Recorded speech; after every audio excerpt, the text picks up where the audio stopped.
ആദ്യം ശ്രീ ഐസക് ജോൺ പട്ടാണിപ്പറമ്പിൽ, എന്താണ് ഗൾഫിലെ ഇപ്പോഴത്തെ സ്ഥിതി? രണ്ട് കാര്യങ്ങൾ റിപ്പോർട്ട് ചെയ്തിട്ടുണ്ട്.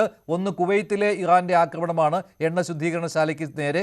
ഏറ്റവും ഒടുവിൽ അബുദാബിയിൽ ഒരാക്രമണം ഉണ്ടായിരിക്കുന്നു ഉള്ള റിപ്പോർട്ടുണ്ട്. അതിൽ ഇന്ത്യക്കാർക്ക് പരിക്കേറ്റിട്ടുണ്ട് എന്നുമുണ്ടല്ലോ. എന്താണ് അപ്ഡേറ്റ് നൽകാൻ കഴിയുന്നത് UAE-യിൽ നിന്ന്? അപ്പോൾ UAE-യിലെ ഈ പിന്നെ ദുബൈക്ക് ഉണ്ടായെന്നുള്ള ഒരു വാർത്തയുണ്ട്. പക്ഷേ അത് ദുബൈ നിഷേധിച്ചിട്ടുണ്ട്. ദുബൈയിലെ ഒരു ഡിജിറ്റൽ കേന്ദ്രത്തിൽ, അത് ഒറാക്കിളിന്റെ.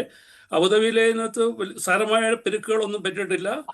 അപകടം പിന്നെ അത് മിസൈൽ വീണിട്ടുള്ള സംഭവങ്ങൾ അത് നിയന്ത്രണ വിധേയമാക്കിയിട്ടുള്ളതാണ് അറിയാൻ കഴിഞ്ഞത്.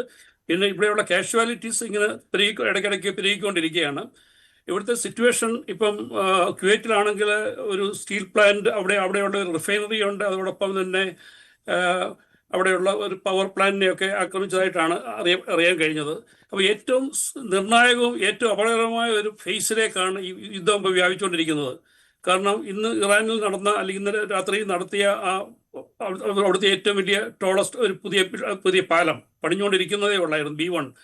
അത് തകർത്തതോടുകൂടി ഈ സിവിലിയൻ ടാർഗറ്റ്സിന് മേലുള്ള ഇറാന് ആക്രമിക്കാനുള്ള ഇറാന്റെ ആ റിസോൾവ് വളരെയേറെ കൂടിയിട്ടുണ്ട്.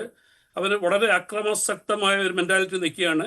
അതിനൊട്ടും വീഴ്ചയില്ലാത്ത രീതിയിലാണ് US-ന്റെ ഇപ്പോഴത്തെ കടുത്ത നിലപാട്. US-നെ സംബന്ധിച്ചോളം വേറെ ഒരു മാർഗവുമില്ല. ഇതിൽ നിന്നൊരു എൻഡ് ഗെയിം എന്താണെന്ന് അവർക്ക് തന്നെ തിട്ടമില്ലാത്ത ഒരു അവസ്ഥയിലാണ്. മാറി മാറി ഓരോ കാര്യങ്ങൾ പറഞ്ഞുകൊണ്ടിരിക്കുകയാണ് ട്രംപ്. അപ്പോൾ ട്രംപിനെ സംബന്ധിച്ചോളം ഇവിടെ വളരെ നിർണായകമായ ഒരു ഫേസാണ്. അപ്പോൾ ഇവിടെ അദ്ദേഹത്തിൻ്റെ മുമ്പിലുള്ള 3 ഓപ്ഷൻസേ ഉള്ളൂ. ഒന്ന്, ഇത് ഒരു പെട്ടെന്ന് ഒരു എക്സിറ്റ്, അതായത് ഓഫ് റാമ്പ് സീസ്ഫയർ സൊല്യൂഷൻ ഉണ്ടാകുക. അല്ലെങ്കിൽ ഇത് പിന്നെ ഒരു ഏറ്റവും കൂടുതൽ എസ്കലേറ്റ് കൂടുതൽ കൂട്ടിയിട്ട് ഡീഎസ്കലേറ്റ് ചെയ്ത് ഇറാനെ സറണ്ടർ ചെയ്യിക്കുക. അല്ല, മറ്റു ചില വാർത്തകൾ കേൾക്കുന്നുണ്ട്, ഇറാൻ ഗൾഫ് രാജ്യങ്ങളിലെ പാലങ്ങൾ ടാർഗറ്റ് ചെയ്യുന്നു എന്ന്.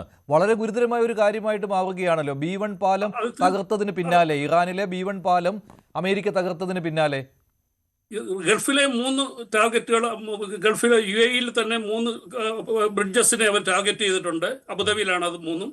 അതുപോലെ തന്നെ കുവൈറ്റിലെ ഒരു പാലത്തെ ബ്രിഡ്ജും, പിന്നെ ബാക്കിയുള്ളതൊക്കെ സൗദി അറേബ്യയിലുണ്ട്. ഇറാന്റെ ഹിറ്റ് ലിസ്റ്റിലുണ്ട് എന്ന രീതിയിലാണല്ലേ അവരുടെ ഹിറ്റ് ലിസ്റ്റ്? പക്ഷെ അതൊന്നും അത്ര കൺഫേംഡ് ആയിട്ടുള്ള കാര്യമായിട്ട് എനിക്ക് തോന്നുന്നില്ല. ഇറാന്റെ ഹിറ്റ് ലിസ്റ്റ് അവരോട് നേരത്തെ അങ്ങനെ പ്രഖ്യാപിക്കുമെന്ന് എനിക്ക് തോന്നുന്നില്ല.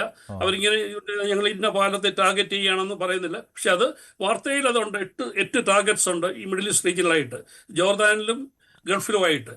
അപ്പം അത് പിന്നെ ഉണ്ട്. അതിനെക്കുറിച്ച് നമുക്ക് ഇതുവരെ അവിടെയൊന്നും അറ്റാക്ക് വന്നിട്ടില്ല. അത് നമുക്ക് പ്രതീക്ഷിക്കാം, അങ്ങനെ ഉണ്ടെങ്കിൽ പ്രതീക്ഷിക്കാം.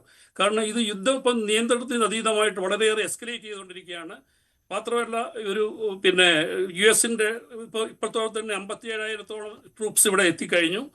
അപ്പോൾ കരമാർഗവും പിന്നെ സീ മാർഗവും ഉള്ള ഒരു അംബിബിയസ് അസോൾട്ട് ചെയ്യാനായിട്ടുള്ള ഇറാനിന്റെ ഹോർമുസിലെയുള്ള തന്ത്രപ്രധാനമായ ദ്വീപ് കാർഗ്, അതേപോലെ തന്നെയുള്ള കിഷ് ഐലൻഡ്, അതേപോലെ ഇറാന്റെ അധീനതയിലുള്ള വേറെ 2-3 ഐലൻഡുകളുണ്ട്. ഇവിടെ എല്ലാം കയറി അത് പിടിച്ചടക്കാനാണ് US-ന്റെ ഉദ്യമമെന്ന് ഇറാൻ മനസ്സിലാക്കി കഴിഞ്ഞു. പക്ഷേ ഇറാൻ വളരെ ഫോർട്ടിഫൈഡ് ആയിട്ട്, വളരെ പ്രിപ്പയർഡ് ആയിട്ട് നിൽക്കുകയാണെന്നാണ് റവല്യൂഷണറി ഗാർഡ്സിൽ നിന്നുള്ള സ്റ്റേറ്റ്മെന്റിൽ കൂടി മനസ്സിലാക്കുന്നത്.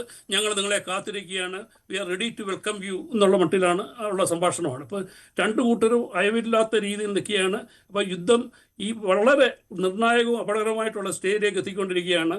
അപ്പോൾ അതിന് ഇപ്പം യുദ്ധം US-നെ സംബന്ധിച്ചോളം ഇത് എത്രയും പെട്ടെന്ന് അവസാനിപ്പിക്കുന്ന ആഗ്രഹമുണ്ട്. ഇസ്രായേലിനെ സംബന്ധിച്ചാണ് ഈ ബെഞ്ചമിൻ നെതന്യാഹുവിനെ സംബന്ധിച്ചാണ് ഈ വർഷം അദ്ദേഹത്തിന്റെ ഇലക്ഷൻ വരികയാണ്. അപ്പോൾ ഈ യുദ്ധം എത്രയും നീട്ടിക്കൊണ്ട് പോകുന്നതും, അല്ലെങ്കിൽ ഇറാനെ അതേപോലെ നിശേഷം അനിഹിലേറ്റ് ചെയ്യുന്ന ഒരു പൂർണ്ണ വിജയം നേടണം, ആ ഒബ്ജക്റ്റീവ് വേണം. ഗൾഫ് രാജ്യങ്ങളെ സംബന്ധിച്ചോളം അതാണ്. ഇത് ഇൻകൺക്ലൂസീവായിട്ട് നിർത്താൻ പാടില്ല. ഇതിന് അവസാനം ഒരു എൻഡ് ഗെയിം എന്ന് പറഞ്ഞു കഴിഞ്ഞാൽ അവസാനം ഇറാനെ മുട്ടുകുത്തിക്കുക, അതിന്റെ റെജീം ചേഞ്ച് കുറഞ്ഞൊന്നും അവർ ആഗ്രഹിക്കുന്നുമില്ല. ശരി, ശ്രീ ഐസക് ജോൺ. ഇപ്പോൾ സജിമോൻ ആന്റണി അമേരിക്കയിൽ നിന്ന് ചേരുകയാണ്. ശ്രീ സജിമോൻ ആന്റണി, ട്രംപ് ട്രൂത്ത് സോഷ്യലിൽ പറഞ്ഞിരിക്കുന്ന കാര്യങ്ങൾ, ഇറാനിലെ ഏറ്റവും വലിയ പാലം തകർന്നു വീഴുന്നു, B1 പാലം തകർന്നു വീഴുന്ന ദൃശ്യങ്ങളെക്കുറിച്ചാണ് അദ്ദേഹം പറയുന്നത്. ഇനി ഇത് ഉപയോഗിക്കാൻ കഴിയില്ല, ഇനിയും കൂടുതൽ വരാൻ ഇരിക്കുകയാണ്, വൈകും മുമ്പ് കരാറുണ്ടാക്കാനുള്ള ഇറാന്റെ സമയമാണിത്, ഇറാനിൽ അവശേഷിക്കുന്നവ തകർക്കാൻ US ഇതുവരെ തുടങ്ങിയിട്ടില്ല, പാലങ്ങളാണ് ഇനി ലക്ഷ്യം, പിന്നീട് വൈദ്യുത നിലയങ്ങൾ ആക്രമിക്കും. ഇതാണ് ട്രൂത്ത് സോഷ്യലിൽ ട്രംപ് കുറിച്ചിരിക്കുന്നത്. എങ്ങോട്ടാണ് ട്രംപിൻ്റെ പോക്ക്? അതിനിടയ്ക്ക് ഒരു കരസേനാ മേധാവിയെ അല്ലേ പുറത്താക്കി എന്നുള്ള റിപ്പോർട്ടും അമേരിക്കയിൽ നിന്ന് വരുന്നുണ്ടല്ലോ. മഞ്ജുഷ, തീർച്ചയായിട്ടും എസ്കലേറ്റ് ടു ഡി എസ്കലേറ്റ് എന്നൊരു സ്ട്രാറ്റജിയിലാണ് US പാത്ത് എന്നാണ് എനിക്ക് തോന്നുന്നത്. കാരണം ഇന്ന് യുദ്ധം ഇന്ന് 5 ആഴ്ച കഴിയുമ്പം എവിടെയാണ് നിൽക്കുന്നതെന്ന് പെട്ടെന്ന് നമ്മൾ ഫ്ലാഷ് ബാക്ക് ആയിട്ട് തിരിഞ്ഞു നോക്കിക്കഴിഞ്ഞാൽ 4600-ലധികം ആൾക്കാർ മരിക്കുകയും മില്യൺസ് ഓഫ് ആൾക്കാർ ഇതാകുകയും ചെയ്യുന്ന ഒരു സ്ഥിതിവിശേഷത്തിലാണ് എത്തിയിരിക്കുന്നത്.